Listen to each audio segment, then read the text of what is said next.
تم ڈیوڈ کی سرگرمیوں سے بے خبر ہو، وہ سب کچھ جانتا ہوگا؟ جلال نے پوچھا۔ سب کچھ نہیں تو بہت کچھ ضرور جانتا ہوگا۔ وہ دونوں بہت تیزی سے ایک دوسرے کے قریب آئے تھے۔ اگر تم نے سچ بولا ہے تو اب ہم دوبارہ تمہارے پاس نہیں آئیں گے، چند گھنٹوں میں تمہیں آزادی مل جائے گی۔ جلال یہ کہہ کر واپس مڑ گیا۔ ذرا آپ چوپڑا کے جبڑے ہلا دیں، وہ کس طرح بند ہے؟ میں نے راہداری میں پہنچتے ہی کہا۔ جذباتی ہونے کی کوشش نہ کرو، جلال نے میرے کندھے پر ہاتھ رکھ کر نرمی سے سمجھایا۔ اس وقت ہمیں صرف ڈیوڈ پر دھیان دینا چاہیے۔ میں چپ رہا۔ جو بات جلال کہہ رہا تھا وہی میں چند منٹ پہلے سوچ رہا تھا۔ شاید وہ کیلی کے سامنے ناکامی کی جھنجھلاہٹ تھی جو میں لاشعوری طور پر چوپڑا پر اتارنی چاہ رہا تھا۔ جلال راہداری کے اس کونے کی طرف جا رہا تھا جہاں مختصر سے لائبریری اور دفتر کے ساتھ ریٹائرنگ روم بنا ہوا تھا۔ جب جلال نے دفتر میں موجود چپراسی کو کیلی کے بارے میں ہدایات دینا شروع کی تو میں اس کی نوعیت سن کر پریشان ہو گیا۔ معلوم ہو رہا تھا کہ آئی بی میں کوئی بھی وہ نہیں تھا جو نظر آ رہا تھا۔ چپراسی کیلی کی رسیاں کھولنے گیا تو جلال نے ریسیور اٹھا کر ایک فون نمبر ملایا اور اپنے کسی آدمی کو فالکن ہاؤس کے کچن میں پاسپورٹوں کی تلاش کے بارے میں بریف کرنے لگا۔ کرائن یہ بتا رہے تھے کہ پاسپورٹ ملنے تک وہ صدف مینشن میں رکنے کا ارادہ کر چکا تھا۔ وہ فون پر گفتگو سے فارغ ہو کر میری طرف متوجہ ہو گیا اور بولا، میری سمجھ میں نہیں آ رہا کہ کیلی کا کیا کیا جائے۔ تم اس سے وعدہ کر چکے ہو کہ پاسپورٹ ملنے پر اسے رہا کر دو گے۔ میں نے حیرت سے کہا، کیا اسے رہا کرنے سے ڈیوڈ اور جیک کے بارے میں گواہی کمزور نہیں ہو جائے گی؟ وہ اس گھناؤنے کھیل کے خلاف مضبوط ترین گواہ کی حیثیت رکھتی ہے۔ صدر مینشن کے ہر سیل میں آوازیں اور تصویریں ریکارڈ کرنے کا خودکار نظام نصب ہے۔ میں نے کیلی کا پورا بیان ریکارڈ کیا ہے۔ میں ٹام یا نک سے یہ یقین دہانی ضرور لوں گا کہ کیلی کو میرے کلیئرنس کے بغیر پاکستان سے باہر بھیجنے کی کوشش نہ کی جائے۔ اس طرح یہ معاملہ یہیں دب جائے گا۔ وہ ڈیوڈ، جیک اور چوپڑا کے خلاف بہترین گواہ ہے۔ جیک مر گیا۔ ڈیوڈ کے بارے میں کچھ نہیں کہا جا سکتا کہ اس کا انجام کیا ہوگا۔ چوپڑا کا کیس تمہارے گلے کی ہڈی بنا ہوا ہے۔ تم غلط اندازے لگا رہے ہو۔ وہ میرے گلے کی ہڈی نہیں بنا، اس کے خلاف اتنا مضبوط کیس ہے کہ کیلی کے گواہی کے بغیر اسے سزائے موت تک ہو سکتی ہے۔ پھر تم اس کے بارے میں کیوں فکر مند ہو؟ آنکھیں بند کر کے اپنے پروگرام پر عمل کر ڈالو۔ اسے رہا کرنا ہی ہے۔ میں سوچ رہا ہوں کہ نک وغیرہ کو بیچ میں نہ ڈالا جائے۔ وہ سمجھیں گے کہ ہم ان کی دھمکیوں سے مرعوب ہو گئے۔ تم غلط اندازے لگا رہے ہو۔ پوری گفتگو کی روشنی میں وہ ایسا سوچ ہی نہیں سکتے۔ اسے براہ راست قونصل خانے بھجوانے سے بہتر ہے کہ ان دونوں پر احسان رکھا جائے۔ میرے پاس تیسرا متبادل بھی ہے۔ میں اسے بے ہوش کر کے کسی پارک میں ڈلوا دوں گا۔ وہ زخمی ہے، کوئی بھی خدا ترس پاکستانی اسے اس کے قونصل خانے تک پہنچا دے گا۔ اس وقت وہ ہر دسترس اور یقین دہانی سے آزاد ہوگی۔ تو تمہارا مشورہ ہے کہ میں اسے نک کے حوالے کر دوں؟ وہ ایف بی آئی کا آدمی ہے، بہتر رہے گا۔ اللہ کا نام لے کر یہی کر گزرو۔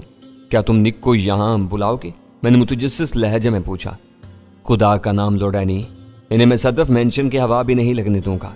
کیلی کو بے ہوش کر کے اسٹریچر پر یہاں سے نکالیں گے اور ایمبولینس میں لے جا کر کسی مقررہ مقام پر اس کے حوالے کر دیں گے۔ یہی بہتر رہے گا، میں نے ہنستے ہوئے کہا۔ سنا ہے کہ صدف مینشن میں آنے جانے والی ایمبولینسوں کی تعداد اتنی زیادہ ہے کہ آس پاس رہنے والے اس عمارت کے سائے سے بھی بچ کر گزرتے ہیں۔ وہ سمجھتے ہیں کہ یہاں دن رات مردے آتے جاتے رہتے ہیں۔ یہ گنجان آباد علاقہ ہے، قیدیوں کو لانے اور لے جانے کے لیے اس کے سوا کوئی راستہ نہیں ہے، اس نے بے بسی سے کہا۔ اسی لیے میں جلال کے موبائل فون کی گھنٹی بج اٹھی۔ اس کی ابتدائی باتوں ہی سے اندازہ ہو گیا کہ فون پر کوئی اچھی خبر نہیں سنائی گئی تھی۔ دیکھ لو، مختصر سی گفتگو ختم کرتے ہی اس نے شکست خوردہ لہجہ میں کہا، میں کہہ رہا تھا کہ ہمارے پاس وقت کم ہے، دشمن بہت تیزی دکھا رہا ہے۔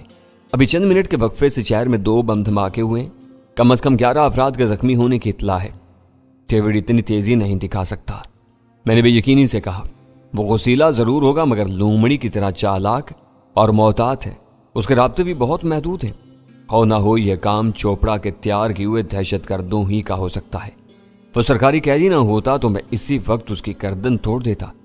اس خبر نے میری طبیعت مقدر کر دی ہے۔ کیلی کی زبان کھلوانے کی ساری خوشی کافور ہو گئی۔ جلال نے غم و غصے سے کہا، ہمارے ساتھ کچھ عرصے سے یہی ہو رہا ہے۔ جب بھی ہم کوئی بڑی کامیابی حاصل کرتے ہیں، دشمن چلا کر ایسی کوئی اوچھی کارروائی کر گزرتا ہے۔ ان 2 دھماکوں کے بعد ایک مشتبہ شخص کا نام سامنے آیا ہے۔ پوری تیزی سے اس کی تلاش جاری ہے۔ وہ پکڑا گیا تو بہت کچھ سامنے آ جائے گا۔ تھوڑی سی خوشی کے ان ہلکے پھلکے لمحات میں ملنے والی اس بری خبر نے میرا دل بھی اداس کر دیا۔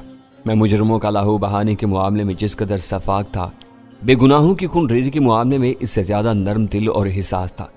11 آدمیوں کے بارے میں وہ خبر آئی تھی، صبح اخبارات نے تصدیق کر دی تھی کہ گولڈن فارمیسی کی آگ میں 2 بچے جھلس گئے تھے، جن میں سے ایک کی حالت تشویشناک تھی۔ یوں لگ رہا تھا جیسے ہمارے حریفوں نے ایکا کر کے شہر میں زخم ہی زخم بکھیرنے کا فیصلہ کر لیا تھا۔ تھوڑی دیر بعد صدف مینشن کے فون پر فالکن ہاؤس سے خبر آئی کہ کچن سے کیلی بائرن اور بین ڈیوڈ کے ناموں کے 2 امریکی پاسپورٹ مل گئے تھے۔ بین ڈیوڈ کی تصاویر کی نقلیں بنوا کر پورے فیلڈ اسٹاف میں پھیلا دو۔ جلال نے دونوں پاسپورٹ مل جانے کی نوید مجھے سنا کر ماؤتھ پیس میں اپنے آدمی سے کہا، ڈیوڈ بہت خطرناک اور بے رحم قاتل ہے، وہ جہاں بھی نظر آئے سائے کی طرح اس کا پیچھا کیا جائے۔ ہر شخص دفتر کو رپورٹ کرے گا، میں دفتر سے رابطے میں رہوں گا۔ کام کچھ سمٹتا ہوا نظر آ رہا ہے۔ اپنے اور اس کے دل کا بوجھ ہلکا کرنے کے لیے میں نے جبری مسکراہٹ کے ساتھ کہا، جب تک ڈیوڈ ہمارے ہاتھ نہیں آ جاتا میں کام کو سمٹا ہوا نہیں سمجھ سکتا۔ اس نے پرتشویش لہجے میں کہا، یہ نہ کہو کچھ دیر پہلے ہمیں اپنے بدترین حریف کے بارے میں کچھ معلوم نہیں تھا۔ اس وقت اس کے کوائف کے ساتھ تصویر بھی ہمارے پاس آ چکی ہے۔ یہ کوئی چھوٹی کامیابی نہیں ہے۔ بس اب زیادہ نہ چھیڑو۔ جس کامیابی میں انسانی خون کی سرخی شامل ہو اس کا خمار ختم ہو جاتا ہے۔ میں نے خاموشی اختیار کر لی۔ بظاہر سنگ دل، شفاق اور بے مہر نظر آنے والا وہ شخص ہر سیکرٹ ایجنٹ کی طرح اندر سے بہت حساس تھا۔ ایسے لوگ جب دشمن سے ٹکراتے ہیں تو ان کے دل جذبات سے آری ہو کر فولاد کے بن جاتے ہیں۔ خون کی ندیاں بہاتے ہوئے انہیں ذرا بھی ملال نہیں ہوتا۔ اس کشتو خون کو وہ شاید اپنی کامیابی سمجھ کر نازاں رہتے ہیں، لیکن جب کوئی بات ان کے مضطرب دل کے تاروں کو چھیڑ دیتی ہے تو وہ اس قدر نرم دل اور حساس ہو جاتے ہیں کہ ان سے بات کرتے ہوئے بھی خوف آنے لگتا ہے۔ اس وقت بہتر یہی تھا کہ میں جلال کو نہ چھیڑوں، اسے اس کے حال پر چھوڑ دوں۔ غم و اندوہ کی لہر گزر جانے کے بعد وہ دھیرے دھیرے خود ہی نارمل ہو سکتا تھا۔ جلال نے اپنی میز میں لگا ہوا گھنٹی کا بٹن دبانے کے بجائے آواز دے کر اپنے آدمی کو بلایا جو چپراسی کے روپ میں باہر موجود تھا۔ سر، لڑکی کے ہاتھ پیر کھول دیے گئے ہیں۔ وہ بہت خوش ہے کہ اسے کیا ہوا ایک وعدہ کسی تاخیر کے بغیر پورا ہو گیا ہے۔ اسے چارپائی سے اترنے کی کوشش کی تھی لیکن زخم کی تکلیف کی وجہ سے اپنی ٹانگوں پر کھڑی ہونے میں کامیاب نہیں ہو سکی۔ یہ اچھا ہے، وہ جب تک یہاں ہے اپنے سیل میں پڑی رہے گی۔ اس کی شکم پوری کا بندوبست کرنے سے پہلے اسے ایک شاٹ دے دوں تاکہ کھانا کھاتے ہی وہ غفلت کی گہری نیند سو جائے۔ تھوڑی دیر بعد میں اسے یہاں سے نکال لے جاؤں گا۔ جلال کی بات سن کر اس نے اپنے سر کو ہلکا سا خم دیا اور دفتر سے چلا گیا۔ تم نے اسے یہ نہیں بتایا کہ لڑکی کو بے ہوش کرنے کے بعد ایمبولینس میں منتقل کرنا ہے؟ چپراسی کے جانے کے بعد میں نے جلال سے کہا، ان باتوں کو بار بار دہرانے کی ضرورت نہیں پڑتی۔ وہ جانتا ہے کہ بے ہوش لڑکی کو عام گاڑی میں لے جانے کی کوشش کی گئی تو صدف مینشن کے باہر تماشا دیکھنے والوں کا ٹھٹ لگ جائے گا۔ ہم باہر نکلیں گے تو ایمبولینس روانگی کے لیے تیار ہوگی، جلال نے ہنس کر کہا۔ اس کے ذہن پر چھا جانے والی اداسی کی کوہر ڈھلنا شروع ہو گئی تھی۔ جب میں یہاں آ ہی گیا ہوں تو چوپڑا کا دیدار تو کرا دو، میں نے فرمائش کی۔ ابھی تک میں نے اس کا نام ہی سنا ہوا ہے، اس خبیث کی صورت نہیں دیکھی۔ جلال نے اپنی ادھ جلی سگریٹ ایش ٹرے میں مسل دی اور کرسی چھوڑ کر اٹھ گیا۔ آؤ ایک نظر اسے بھی دیکھ لیں۔ ہم دونوں راہداری میں نکلے تو میرا خیال تھا کہ چوپڑا اسی منزل کی کسی کوٹڑی میں کیلی کے پڑوس میں بند ہوگا، لیکن جلال پوری راہداری طے کر کے خستہ چوبی زینوں کی طرف بڑھ گیا۔ زینوں کے پرانے اور گھسے ہوئے تختے ہم دونوں کے بوجھ تلے چرچرائے تو میں دانستہ جلال کے پیچھے ہو گیا۔ میری اس حرکت پر جلال نے محظوظ ہوتے ہوئے کہا، فکر نہ کرو، ہمارے بوجھ سے تختے نہیں ٹوٹیں گے۔ اس عمارت کی ہر چیز پختہ اور مضبوط ہے۔ یہاں کی ظاہری حالت کو دانستہ وحشت ناک اور خوفاور رکھا گیا ہے۔ مجھے معلوم ہے، میں نے اس بات میں سر ہلاتے ہوئے جواب دیا۔ صدف مینشن میرے لیے اجنبی نہیں ہے، تمہاری عنایت سے میں پہلے بھی یہاں وارد ہو چکا ہوں۔ اوپر کا حال نیچے سے زیادہ ابتر نظر آ رہا تھا۔ چھت اور دیواروں سے مکڑیوں کے بڑے بڑے اور گندے جالے لٹکے ہوئے تھے۔ کئی جگہ موٹی موٹی چھپکلیاں شکار کی گھات میں دیواروں سے چپکی ہوئی تھیں۔ دھول میٹے ہوئے کمزور بلب اندھیرے سے لڑنے کی ناکام کوشش کر رہے تھے۔ چھت کی کڑیوں سے کہیں کہیں چمگادڑیں الٹی لٹکی ہوئی بسیرا کر رہی تھیں۔ دن اور رات کا اندازہ لگانے کے لیے ان کی حیوانی جبلت بلب کی روشنی یا کسی اور چیز کے محتاج نہیں تھی۔ سیڑھیوں کی احتجاجی آوازوں اور ہمارے قدموں کی چاپ نے چوپڑا کو چکنا کر دیا تھا۔ وہی کشادہ اور کھلے کمرے میں فرش پر ٹانگیں لمبی کر کے بیٹھا ہوا تھا۔ بے ترتیبی سے بکھرے ہوئے بالوں اور بے خوابی سے متورم سرخ آنکھوں نے اس کا چہرہ ڈراؤنا بنا دیا تھا۔ اس پر مستزاد یہ کہ اس کا شیو کئی دن کا پڑا ہوا تھا۔ اس کے ہاتھوں میں آہنی ہتھکڑی کا جوڑا اور پیروں میں بیڑیاں پڑی ہوئی تھیں۔ وہ لمبی مدت کا سرکاری قیدی تھا، اس لیے اسے بالکل بے دست و پاکر کہ نہیں رکھا گیا تھا۔ وہ ایک محدود دائرے میں نقل و حرکت کر سکتا تھا۔ تو تم پھر آ گئے؟ ناکافی روشنی میں جلال کے چہرے پر نظر پڑتے چوپڑا کے ہونٹوں سے سرسراتی ہوئی آسیب زدہ سی آواز خارج ہوئی، جب تک تم میرے مہمان ہو میں تمہاری قبر گیری کرتا رہوں گا۔ جلال نے ہڈیوں میں اتر جانے والی سرد آواز میں کہا، اس دور سے گزرتے ہوئے تم کو ایک ایک کر کے اپنے سارے گناہ یاد آ جائیں گے۔ میں بھگوان کی سوگند کھاتا ہوں، میں نے تم کو ہر بات بتا دی ہے۔ روندی ہوئی آواز میں جواب دے کر وہ یکا یک رو پڑا، کسی کتے کی اولاد اپنے منہ سے بھگوان کا نام نہ لے۔ میں نے بڑھ کر بائیں ہاتھ سے اس کے بال تھامے اور داہنے ہاتھ سے اس کے رخسار پر ایک زناٹے دار تھپڑ رسید کر دیا۔ صدر مینشن کے در و دیوار اس کی روح فرسا چیخ سے لرز اٹھے، کڑیوں سے الٹی لٹکی ہوئی چمگادڑیں خوفزدہ ہو کر ٹرچ ٹرچ کی آوازیں نکالتی ہوئی فضا میں پڑپڑانے لگیں۔ جلال نے ہولے سے میرا بازو دبا کر مجھے یاد دلانے کی کوشش کی کہ میں نے وہاں آنے سے پہلے اس پر ہاتھ نہ اٹھانے کا وعدہ کیا تھا۔ اپنا وعدہ مجھے بھی یاد تھا، لیکن موت کے اس ہرکارے کی منحوس شکل دیکھ کر میرے لیے اپنے اوپر قابو پانا دشوار ہو گیا تھا۔ میں اس خبیث چہرے کو ذہن نشین کرتا ہوا الٹے قدموں پیچھے ہٹایا۔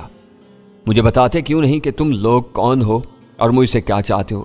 تم اس سے جو کچھ سننا چاہتے ہو میں بتانے کے لیے تیار ہوں، لیکن مجھے نہ مارو، میرا رواں رواں اور جوڑ جوڑ دکھ رہا ہے۔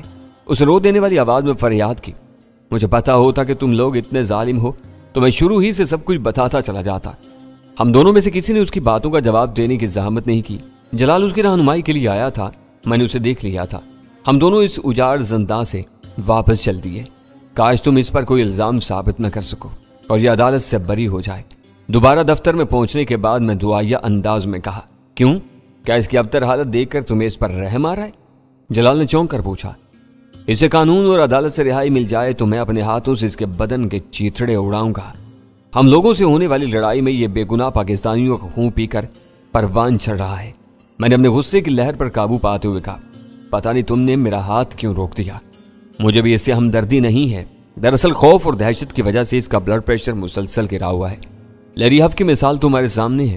فون پر تمہاری دھمکیاں سن کر اس پر دل کا دورہ پڑا اور وہ آنن فانن مر گیا۔ میں نہیں چاہتا کہ چوپڑا بھی اسی طرح ہمارے ہاتھوں سے نکل جائے۔ سچ پوچھو تو اس وقت میں مجبور ہو کر اس کمینے کی تیمارداری کر رہا ہوں۔ بہتر غذاؤں کے ساتھ اسے دوائیں بھی دی جا رہی ہیں، لیکن ایسا معلوم ہو رہا ہے جیسے انجام نظر آ جانے کے بعد اس کی بھوک اور پیاس اڑ چکی ہے۔ اسے شراب پلاؤ، میں نے سنجیدگی سے مشورہ دیا۔ نشے کی ترنگ میں یہ اپنے سارے دکھ درد بھول جائے گا، اس کی بھوک بھی چمک اٹھے گی۔ تم نے بالکل صحیح مشورہ دیا ہے، یہ لوگ شراب کے عادی ہوتے ہیں۔ میں ریحان اس طرف نہیں گیا تھا۔ جلال نے ایک مرتبہ پھر چپراسی کو بلا لیا۔ اسے پوچھنے پر پتا چلا کہ صدف مینشن میں الکوہل کا وجود نہیں تھا۔ جلال نے اسے چوپڑا کے لیے ریڈ لیبل اسکاچ کی ایک بڑی بوتل کا بندوبست کرنے کے لیے کہا۔ اس وقت پتا چلا کہ ملک بھر میں شراب ممنوع ہونے کے باوجود نشتر روڈ کے اطراف کی گنجان آبادیوں میں اس کی فراوانی تھی۔ ہر گلی میں کوئی نہ کوئی دکاندار یا پان والا چوری چھپے دیسی اور ولایتی شراب اور اسمگل کی ہوئی سگریٹوں کا دھندا کر رہا تھا۔ بعض دکانوں پر کولڈ ڈرنک کی بوتلوں میں ملا کر گاہکوں کو کھلی ہوئی شراب بھی بیچی جاتی تھی۔ جلال کو فالکن ہاؤس سے آنے والے دونوں پاسپورٹوں کا بے چینی سے انتظار تھا۔ اسے یقین تھا کہ اس کا آدمی غیر ضروری طور پر ایک لمحہ بھی ضائع نہیں کرے گا۔ اس وقت سے فائدہ اٹھانے کے لیے میں نے اسے نک سے فون پر بات کرنے کے لیے کہا۔ جلال نے اپنی رسٹ واچ دیکھی اور سر ہلا کر فون کی طرف متوجہ ہو گیا۔ میں دفتر سے باہر نکل گیا۔ میرے لیے صدف مینشن کی وہ عمارت ابتدا ہی سے خیال انگیز رہی تھی۔ آئی بی والوں نے وہاں گھٹن، وحشت اور سراسیمگی کا جو سما پیدا کیا ہوا تھا وہ بدترین جیلوں میں بھی انکا تھا۔ اصل خوبی یا خرابی اس عمارت کی قدیم طرز کی بناوٹ میں تھی۔ اپنے محل وقوع اور بیرونی ساخت کے اعتبار سے وہ ایک رہائشی عمارت نظر آتی تھی جسے کسی پردے دار ہندو خاندان نے اپنے لیے بنوایا تھا۔ چوبی اور وزنی صدر دروازے کے اوپر بنی ہوئی مورتیاں اس عمارت کے اصل مالکوں کی عکاسی کرتی تھی۔ عمارت بناتے ہوئے اس بات کا خاص خیال رکھا گیا تھا کہ باہر سے گزرنے والوں کو اندر کے بارے میں کوئی سن گن نہ مل سکے۔ باہر سے سپاٹ سنگی دیواروں کا کلا نظر آنے والی اس عمارت میں ہر رہائشی سہولت دستیاب تھی جسے آئی بی والوں نے رد و بدل کے بعد اپنے کام میں لیا ہوا تھا۔ میں دفتر سے نکل کر ٹہلتا ہوا داخلی ہال تک گیا جہاں سے 24 زینے اوپر جا رہے تھے۔ گپ شپ میں مصروف محافظ مجھے دیکھتے ہی مستعدی سے سیدھے کھڑے ہو گئے۔ چند ثانیوں بعد میں نے محسوس کیا کہ میں نے اس خشک ماحول میں ان دونوں کی دلچسپ خلوت میں مداخلت بے جا کی تھی۔ میں پلٹا اور کیلی کے سیل میں پہنچ گیا۔ اس کے ہاتھ پیر آزاد تھے مگر وہ بدستور چارپائی پر پڑی ہوئی تھی۔ مجھے دیکھتے ہی اس کی آنکھوں میں امید کی ہلکی سی چمک پیدا ہو گئی۔